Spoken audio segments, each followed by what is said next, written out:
Veremos ahora justamente lo que conversaban ayer con el ministro del Interior designado, Jorge Larrañaga, que hablaba sobre cómo va a llegar al ministerio y las cosas que hay que cambiar de entrada, de pique. Estas son las palabras de Larrañaga, futuro ministro del Interior en el futuro gobierno de Luis Lacalle Pou.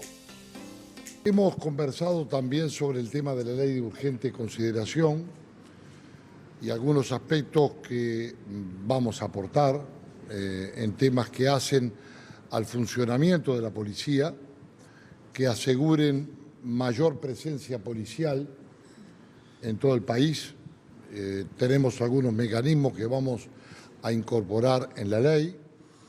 Queremos penalizar algunas situaciones como la ruptura reiterada, por ejemplo, de tobilleras.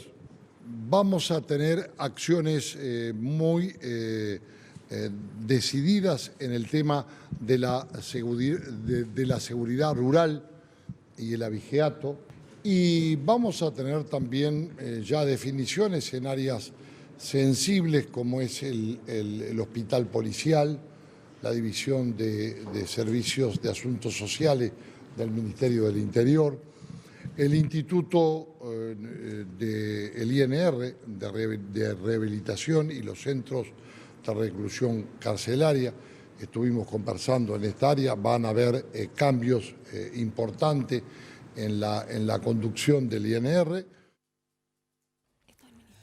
Y estamos recibiendo con muchísimo gusto a un amigo, además estamos hablando del psicólogo Robert Parrado, experto además en seguridad pública, para analizar estos dichos y también lo sucedido entonces en Paysandú, donde un arresto ciudadano bien intencionado termina de la peor manera. Bienvenido, Robert. Un gusto. Feliz año. Gracias igualmente. Sí, bueno. La verdad que sí.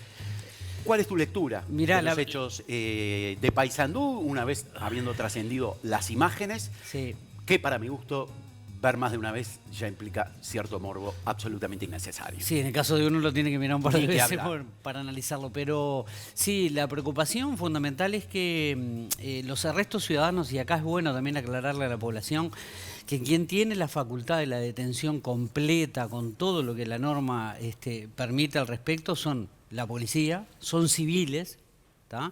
Cumpliendo tarea de policías. Los militares, por ejemplo, Prefectura Nacional Naval, los que puedan estar ahora con el nuevo reglamento a nivel de fronteras. Digo, hay como un elenco de actores que son los que tienen esa facultad plena, ¿tá?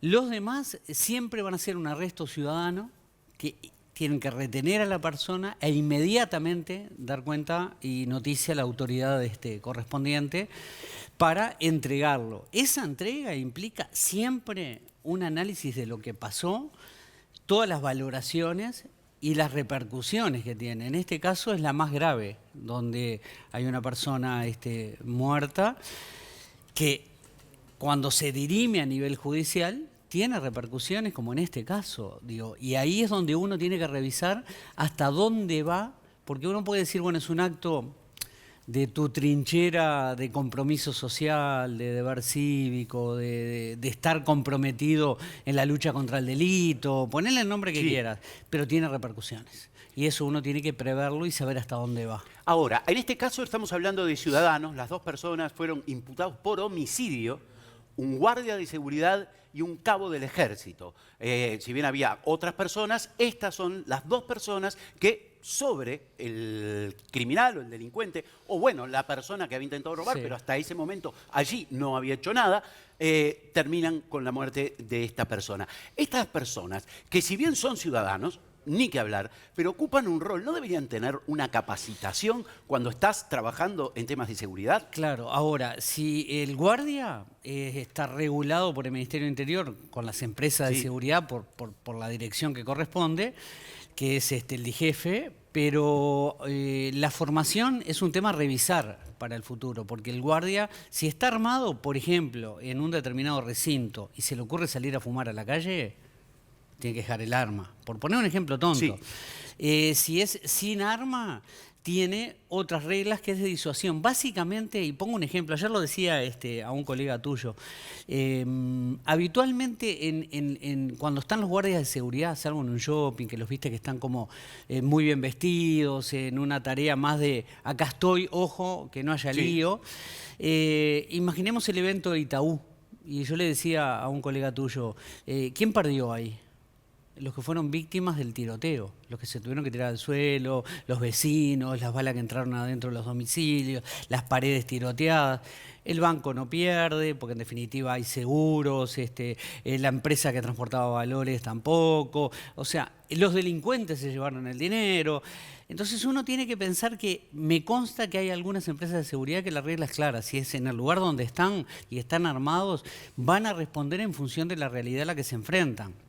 Y ahí estamos hablando de un arma de fuego, el uso del arma de fuego.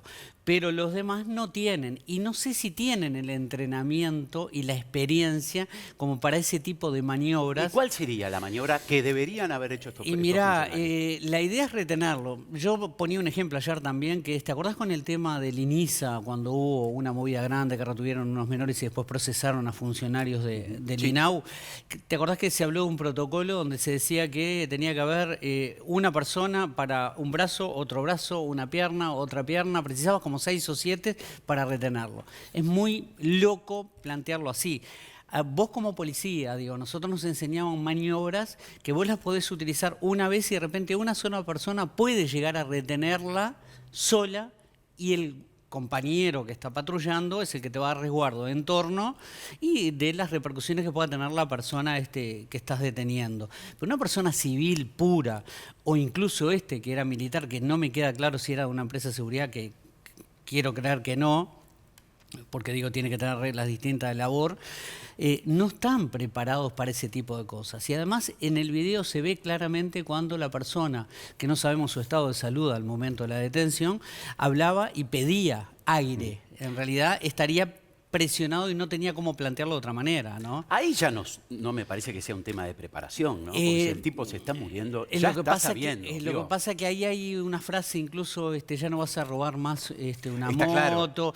Ese tipo de mensajes van más allá de la tarea. Un policía, si dijera eso, todos estaríamos cuestionando la detención. Seguramente todos van a decir, cuando hay un arresto ciudadano, todos vamos a decir, vos, esta es la última que vas a... Y le vas a decir, una cosa es decirlo y otra cosa es decir y llevarlo a la práctica al mismo tiempo. Me parece que había un divorcio entre lo que se decía y lo que se buscaba.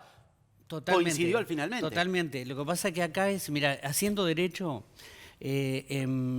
obligaciones, es una materia de derecho civil, yo era de los que de repente subía a alguien en el auto cuando te hacía dedo, una maestra, un policía.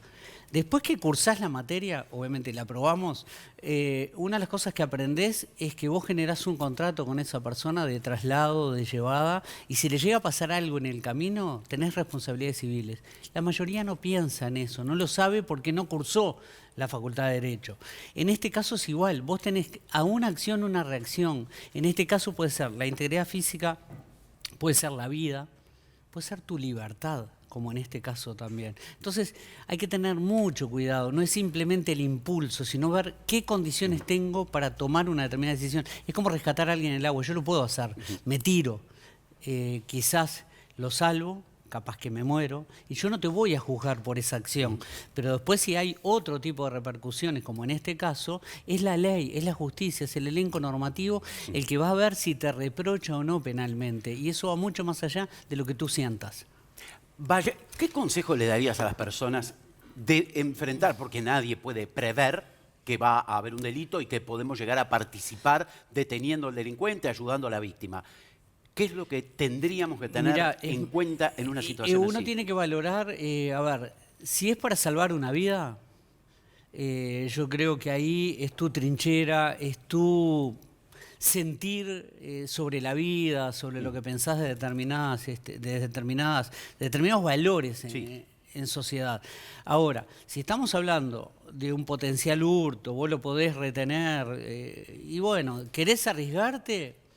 Va a ser tu definición. Lo ideal sería llamar a la policía, ir generando a través de las cámaras con los propios guardias y generar una detención distinta, sumar atarlo, personas. en este caso se decía atar con un cinturón o atar a la persona con algo para dejarlo totalmente inmovilizada. Sí, y no tener que estar haciendo la presión todo el tiempo. Sí, pero ¿sabes cuál es el riesgo ¿Cuál también? es el riesgo? Del entorno. Uno nunca sabe cómo reaccionan los entornos. Vos lo podés retener y hemos visto eso, gente que cachetea, que patea, que escupe, que insulta, que le desea la muerte. Lo estamos viendo en las redes. Esta nota seguramente genera reacciones en las redes, como pasó ayer y antes de ayer. Digo, son esas cosas que uno tiene que ser consciente. O sea, en la medida de las posibilidades, Antón Pirulero, cada cual que haga su juego. El que tiene que hacerlo, que lo haga y que lo haga bien. Y uno, en la medida de las posibilidades, colaborar. Yo puedo colaborar con información, con datos, hacia dónde se fue.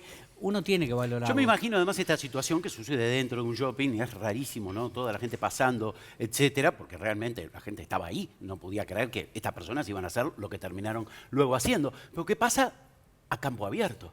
En las situaciones de abigeato. Recién veíamos al futuro ministro del Interior, Jorge Larrañaga, hablando también, no solo de la legítima defensa dentro de una ciudad, sino también a los propietarios del campo. Y acá estamos hablando de grandes extensiones de territorio hasta la chacra más chiquita. Sí. ¿Qué opinás de estas últimas palabras de Larrañaga con respecto a considerar en la ley de urgencia el tema del abigeato con otra mirada? Claro, el tema de especializar respuestas está bueno. Hay que hacerlo no solo en el ámbito rural, sino en otros temas. Digo, por ejemplo, violencia de género, por poner un ejemplo claro. El tema de la legítima defensa presunta, ya lo plantea el senador Javier García, también para los militares en la tarea, para nivelar la actuación policial con la de los militares que van a hacer una actividad parecida. Y la legítima defensa en su momento en el Parlamento, hace unos 10 años más o menos, también se discutía de agregarle un inciso más para un disparo, entre comillas, a mayor distancia en el campo, porque todos sabemos, uno pone el ejemplo de siempre, ¿no? El saludo en el campo es un poco más ostentoso. Se levanta la mano, se grita más fuerte. Nosotros acá en Montevideo lo vivimos de una manera distinta. Pero ¿qué pasa? El sentimiento con el que se vive también hay que valorarlo. Y todo lo que te dije vale para una persona que está todos los días levantándose temprano, cuidando sus vacas, ordeñando, horarios complejos, y que de un momento a otro aparezca, por ejemplo, ese video que todos vimos que fue terrible de ese animal, lastimado y esperando su muerte. Y creo que son demandas que hay que analizar, que hay que ponerlas sobre la mesa, discutirlas en su justa medida. Yo valoro más la especialización en el ataque de determinados temas y después veremos qué respuestas son las necesarias, ¿no? Robert, ya medio para cerrar, vos sos integrante del Partido de la Gente en las anteriores elecciones. ¿En qué situación está el partido? Mirá, nosotros en su momento le pusimos sobre la mesa al presidente electo todos los nombres. En algunos casos con algunas propuestas de dónde se podía sentir más cómoda una persona en función de sus saberes. Eso está discutiéndose y todavía no está definido. Va camino a definirse, pero en definitiva es el presidente electo que tiene la última palabra. El hecho de que no hayan sido incluidos, tal vez a pedido incluso del propio Novik, dentro de los planes del presidente electo, esto... En el primer círculo del gabinete, sí. No quiere decir que no existan las posibilidades. Hay un sinnúmero de tareas que perfectamente se pueden hacer, que nos tienen que estar directamente relacionadas tampoco con el Ministerio del Interior, ¿no? Perfecto. Robert, muchísimas gracias por estar aquí con nosotros. Un abrazo.